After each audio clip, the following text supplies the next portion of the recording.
দর্শক সবাই কেমন আছেন? তো আজ রোজ শুক্রবার, তো আজকে সকাল 10টা বাজে, শুক্রবার দিন।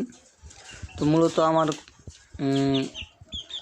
আপনারা কিভাবে আর কি দেশি মুরগি পালন করতে পারেন তার টিপস দিব আপনাদেরকে আজ। তো এই যে দেখতেছেন আমার দেশি মুরগিগুলো বলো খাইতেছে।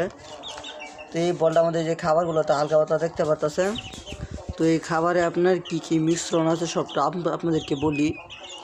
তো এই খাবারটাতে আমার মিশ্রণ আছে কোরা, ভুসি, ভুট্টা এবং সোনালি স্টেটার খাবার, দুইটা একলগে মিশা তারপর খাবারটা তৈরি করছি, খাবারটা তৈরি করে দিছি। আর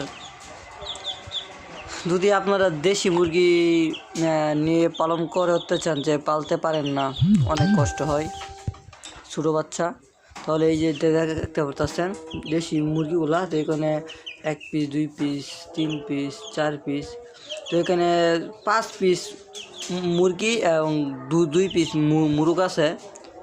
তো যারা নিয়ে পালতে চান নিয়ে পালতে পারেন। আর এখানে ফার্মি মুরগ আছে 2 পিস। যারা ফার্মি মুরগ নিতে চান নিয়ে করতে পারেন ইনশাল্লাহ। সবাই দোয়া করবেন, ভিডিওটা ভালো লাগলে লাইক করবেন। আর ঠান্ডার মধ্যে সবাই কী ওষুধ ইউজ করবেন এটা সবাই জানেনি।